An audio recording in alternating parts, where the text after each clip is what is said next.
जी senator शेरी रहमान साहिबा जी. You wanted to speak? So I'll speak very. Okay, Chairman साहब, thank you very much.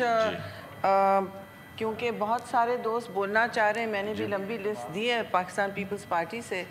So I will speak briefly so that there's more time for others. I understand that everybody wants to speak on this issue, simply because it is something that has caused national trauma for all of us. So each of us today is in a state of grief and sorrow as well as shock, because no amount of anticipation prepares a country for martyring, seeing its innocent children going to school martyred this way. There were 4 young girls and 2 others. I'm speaking in English, so it is understood by friends here in the gallery, and we welcome them to the Senate of Pakistan. But I hope that they are able to witness the tragedy that this nation is enduring as we speak. Fellow senators, Chairman, we have witnessed what is known as a second APS massacre. The numbers may not match, but each life, each innocent life, each civilian life is equally important to all of us. And any kind of terrorism that allows for this, for children going to school with their bags splattered all over the bus, I mean, it is unconscionable. There is absolutely no if or but or explanation. So we have all unequivocally condemned it. We will also be passing a resolution. But I think we need to go beyond that. Chairman Sahab, we've passed resolutions, we've conducted long operations against terrorism in the country, which many people don't know about, long, painful operations that have cost us our lives, our soldiers' lives, our civilians' lives, and we still have not gone into the front lines of despair. We are a resilient, hopeful, strong nation, and what has happened here is that people don't realize Pakistan has been fighting a punishing battle against terrorism, both in the shape of the TTP coming in from Afghanistan and in the shape of groups such as the BLA, which are funded, secured, financed, and organized. I'm going to say it as it is. We have been too diffident in our diplomacy, with footprints from our neighbor India. Their serving military officer, Kulbhushan Yadav, has been caught doing exactly this in Balochistan. And their main job is funding, their second job is facilitating, and their third job is providing arms. If I am mistaken, my friends from Balochistan can please correct me, because they are the ones living actually in the trenches of a divided and difficult terrain.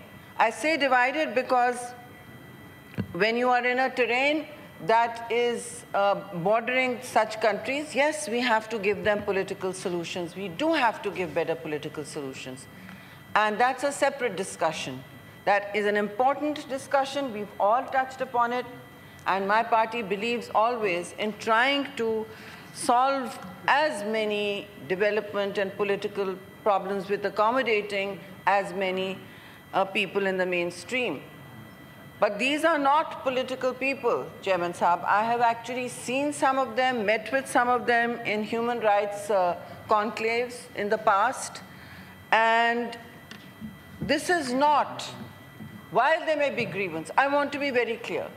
This is not how grievance is addressed. Am I right? Is political grievance ever addressed like this? No, it is not. We have many Baloch, we have many people from Khyber Pakhtunkhwa and from the People's Party who has withstood one of the largest terrorist attacks when Mohtarma Shaheed was alive in October in Karachi, 2008 exactly, when she was returning to Pakistan. It was the largest terrorist attack on anyone, and then it was overtaken by APS. We lost Mohtarma Shaheed Benazir Bhutto to terrorism. So we have stood like a wall against this, and we have understood who's a terrorist, who can be accommodated, who cannot. So we are very clear. There can be no accommodation with those that stand to shed the blood of innocent children. I welcome the Chairman Sahab. Good to see you chairing.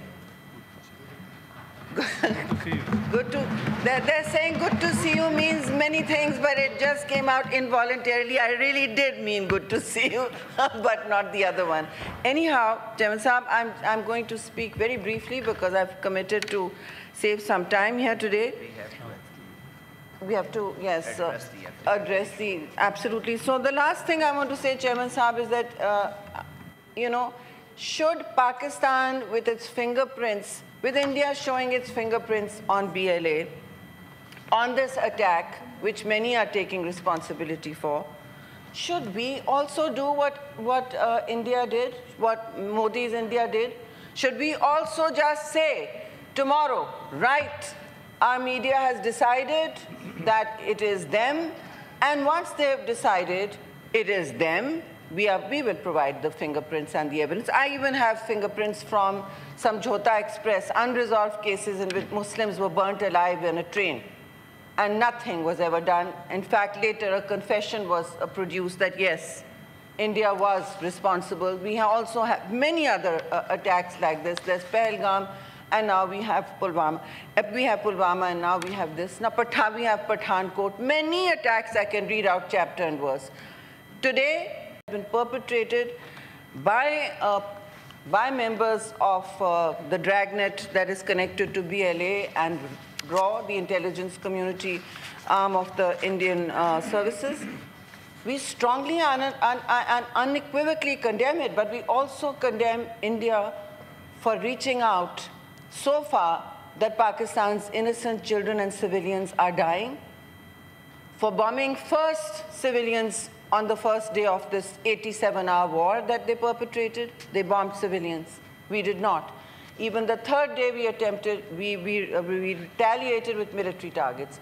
So, sir, the question for this House to ask is, should we have gone to war now? Is this casus belli? Is this provocation? No, it's not, sir. Deputy Chairman of the Senate, wind up, please. Sirji?